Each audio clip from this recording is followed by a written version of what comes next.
ప్రపంచవ్యాప్తంగా ఆర్థిక ఆధిపత్యాన్ని స్థాపించడానికి అమెరికా అధ్యక్షుడు డొనాల్డ్ ట్రంప్ సుంకాలను ఆయుధాలుగా మలుచుకున్నారు. కానీ ఆ ఆయుధం బూమరాంగ్ అవుతూ తననే ఘోరంగా దెబ్బతీసేలా మారుతోంది. అయితే తన ఐడియా ఇలా బ్యాక్ఫైర్ అవుతుందని ట్రంప్ ఊహించి ఉండరు. ప్రపంచంపై భారీ సుంకాలు విధించి ఆయన ఆశించింది ఒకటైతే ప్రస్తుతం జరుగుతోంది మరొకటి. ఈ వాణిజ్య యుద్ధంలో ప్రపంచ దేశాలు అమెరికాకు తలొగ్గి అనుకూలంగా మారుతాయని ట్రంప్ అనుకున్నారు. కానీ ఆ దేశాలన్నీ ఇప్పుడు గతంలో కంటే మరింతగా చేరువవుతున్నాయి. సుంకాలన్నవి అమెరికాకు, దాని విదేశాంగ విధానానికి అతిపెద్ద సమస్యగా మారబోతున్నాయని సమాచారం. మరింత కఠిన వాస్తవం ఏమిటంటే ఈ సుంకాల కారణంగా ఒక కొత్త ప్రపంచ క్రమం ఏర్పడుతోంది. సుంకాలు విధించి మేక్ అమెరికా గ్రేట్ అగైన్ చేద్దామనుకున్న ట్రంప్ ఉద్దేశం ఎలా ఉన్నా బాధిత దేశాలన్నీ బలంగా దగ్గరవుతున్నాయనడంలో సందేహం లేదు. బ్రిక్ కూటమి పేరుతో భారతదేశం, రష్యా, చైనా, బ్రెజిల్ ఇప్పటికే బ్రిక్స్ ద్వారా సమాంతర ప్రపంచ క్రమాన్ని సృష్టిస్తున్నాయి. వాణిజ్యం, పెట్టుబడులను పెంచాలనే ఈ దేశాల ప్రణాళిక ట్రంప్ అమెరికాను క్లిష్ట పరిస్థితుల్లో పడేసే అవకాశం ఉందని అమెరికా ఆర్థిక రంగ నిపుణులు హెచ్చరిస్తున్నారు. ఇది ఏమాత్రం అమెరికాకు మంచి విషయం కాదని ఆ దేశపు మీడియా సైతం చెబుతోంది. ఇదిలా ఉంటే ట్రంప్ మాత్రం తాను సృష్టించుకున్న ట్రూత్ సోషల్ అనే వర్గంలోనే విహరిస్తూ రోజు రోజుకు సోషల్ మీడియాలో ఏఐ సృష్టిస్తున్న కామెడీ స్టఫ్ లో కార్టూన్ గా మారిపోతున్నారు. బయట కనిపించే రియాలిటీ ఎలా ఉన్నా సుంకాల కారణంగా దాదాపుగా ప్రతిరోజు కొత్త రికార్డులు నమోదవుతున్నాయని, అమెరికాకి ఇప్పటి వరకు చూడని సంపద సమకూరుతుందని ట్రంప్ కలలు కంటున్నారు. ఫలితంగా అమెరికా ఖజానాలోకి బిలియన్ల కొద్దీ డాలర్లు వచ్చి చేరుతాయన్నది చెబుతున్నారు. సుంకాల విధింపు దేశీయ తయారీని ప్రోత్సహిస్తోంది, ఆదాయ పన్నుకు ప్రత్యామ్నాయంగా మారుతుందని కొత్త భాష్యం చెబుతున్నారు ట్రంప్. అయితే కొద్ది రోజుల్లో ఈ విషయంపై కోర్టు తీర్పు రానుండడంతో ఆయన మాటల్లో ఉక్రోషం కనిపిస్తోంది. తాను ఎంతో కష్టపడి సృష్టిస్తున్న సంపద సృష్టిని అడ్డుకునేందుకు ఒక రాడికల్ వామపక్ష కోర్టు వ్యతిరేకంగా తీర్పిస్తూ అంత పెద్ద మొత్తంలో ధనాన్ని, గౌరవాన్ని తిరిగి ఎప్పటికీ పొందలేమని ట్రంప్ అన్నారు. మన దేశం విజయానికి, గొప్పతనానికి అర్హమైనదని, గందరగోళం, వైఫల్యం, అవమానానికి ఆస్కారం లేదని చెప్పారు ట్రంప్. దేవుడు అమెరికాను ఆశీర్వదిస్తున్నాడంటూ ట్రంప్ తన ట్రూత్ సోషల్ మీడియాలో రాసుకొచ్చారు. నిజానికి అమెరికా విధించిన అడ్డగోలు సుంకాలతో సింకు కాలేని చైనా, కెనడా, మెక్సికో సహా మరికొన్ని దేశాలు అమెరికా విధించిన సుంకాలపై కోర్టును ఆశ్రయించాయి. ఈ తరహా సుంకాల విధింపునకు అధ్యక్షుడు ట్రంప్ అంతర్జాతీయ అత్యవసర ఆర్థిక అధికారాల చట్టాన్ని ఉల్లంఘించడంపై ఈ కేసు దృష్టి సారించనుంది. ఒకవేళ ఈ కేసులో ట్రంప్ కు వ్యతిరేకంగా తీర్పు వస్తే కొత్త సుంకాల అమలుకు అంతరాయం ఏర్పడుతోంది. అయితే ఈ విషయంపై మళ్లీ సుప్రీంకోర్టులో అప్పీల్ చేసుకునే అవకాశం ఉంది. అమెరికా విధిస్తున్న సుంకాలపై పలు దేశాల నుంచి వ్యతిరేకత వ్యక్తమవుతున్నప్పటికీ అధ్యక్షుడు డొనాల్డ్ ట్రంప్ తన సుంకాల వాదనను పదే పదే సమర్థించుకుంటున్నారు. తాజాగా ఆయన అమెరికా విధిస్తున్న సుంకాలకు వ్యతిరేకంగా కోర్టు తీర్పిస్తే మరోమారు 1929 నాటి ఆర్థిక మాంద్యం ఏర్పడుతుందని హెచ్చరించారు. ట్రంప్ సుంకాలకు వ్యతిరేకంగా దాఖలైన కేసుపై US federal circuit appeals court త్వరలో తీర్పును వెల్లడించనున్న సమయంలో ట్రంప్ ఈ తరహా వ్యాఖ్యలు చేశారు.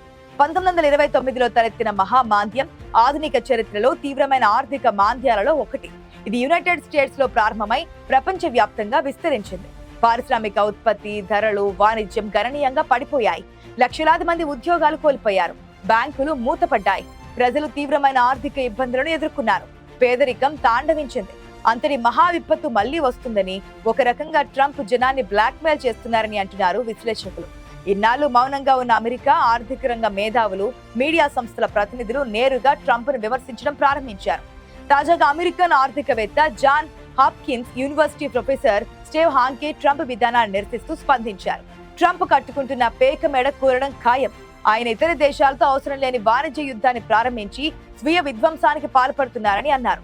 సుంకాలపై ట్రంప్ తీసుకున్న నిర్ణయాన్ని పనికిమాలినదిగా ఆయన అభివర్ణించారు. ట్రంప్ తన ట్రూత్ సోషల్ ద్వారా చెబుతున్న లెక్కలన్నీ తప్పుడు తడకలని ఆయన విమర్శించారు.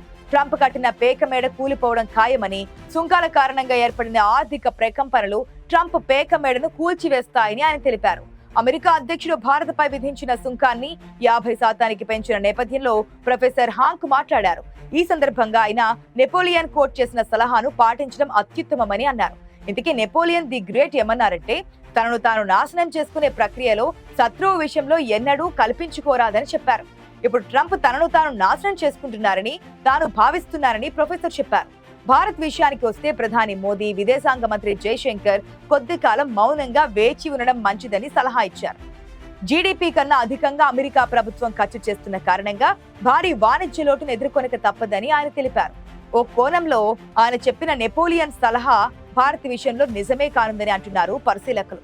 ఎందుకంటే పైకి చూడబోతే తీయగా మాట్లాడుతున్నట్లు నటిస్తూ ఇండియాపై విషం చిమ్ముతున్న ట్రంప్ తీసుకుంటున్న సుంకాల దాడి నిర్ణయాలు కేవలం తమ దేశపు వ్యవసాయ ఉత్పత్తులను ఇండియాలో డంప్ చేసేందుకు వీలుగా ఉన్నాయి.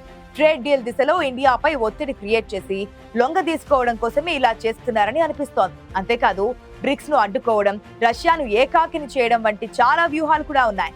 కానీ అక్కడ జరుగుతున్నది వేరుగా ఉంది. రష్యా, ఇండియా, చైనా దేశాలతో బ్రిక్ కూటమి ఏర్పడితే అమెరికా అన్ని రంగాల్లోనూ తీవ్రంగా నష్టపోక తప్పదు. భారతదేశం ఎలాగూ మొన్న మధ్య బ్రిటన్ తో భారీ ట్రేడ్ డీల్ కుదుర్చుకుంది. ఇప్పుడు బ్రెజిల్ కూడా ముందుకొస్తోంది. ఇతర అమెరికా సుంకాల బాధిత దేశాలు కూడా ముందుకొస్తే అత్యంత భారీ ట్రేడ్ డీల్స్ ను మోడీ టీం సక్సెస్ చేయబోతోంది. ప్రపంచంలో ఇప్పుడు ఎవరు ఎవరిని బెదిరించే పరిస్థితి లేదు. ఎవరు ఎవరికీ తలవంచే ప్రసక్తి లేదు. ఎవరి ఈగో వారికి ఉంటుంది. ఇది ట్రంప్ కు అర్థమయ్యే సమయానికి అమెరికా ఆర్థిక వ్యవస్థ మరింత దిగజారిపోతోంది. నిజానికి సరిగ్గా కౌంటర్ చేసేవాడు ఎప్పుడూ త్వరపడి ఎదుటివారి మాటలకు, చేష్టలకు వెంటనే రియాక్ట్ అవ్వరు. సైలెంట్ గా ఉండి చేయాల్సింది చేస్తారంతే. మన దేశం చేస్తున్నది కూడా ఇదే. ఈ నెలలోనే ప్రధాని మోదీ చైనాకు వెళ్లనున్నారు. ఈలోగా పుతిన్ ఇండియాకు వస్తున్నారు. ఇజ్రాయెల్ ప్రధాని నెతన్యాహు వస్తారంటున్నారు. బ్రెజిల్ కూడా సై అంటోంది. బయటకు కనిపించకుండా తెర వెనుక జరగాల్సినవన్నీ నిశ్శబ్దంగా జరిగిపోతున్నాయి. ఈ పరిణామాలను తెలుసుకుంటున్న డొనాల్డ్ ట్రంప్ ఉక్రోషంతో ఎగిరెగిరి పడుతున్నారు. ఆయన మూర్ఖత్వం ఏ స్థాయికి చేరింది అంటే అమెరికన్ కంపెనీలు ఇండియన్లను రిక్రూట్ చేసుకోవద్దట.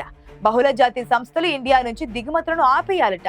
ఇండియా, చైనాలు గనుక ఫార్మా అమెరికాకు జరుగుతున్న ఎగుమతులను ఆపేస్తే అమెరికా అల్లకల్లోలం అవుతోంది. అసలు ఇండియన్ సాఫ్ట్వేర్ ఉద్యోగులే లేకపోతే అమెరికాలో తూర్పు తెల్లారదన్న విషయం అమెరికాకు బాగా తెలుసు.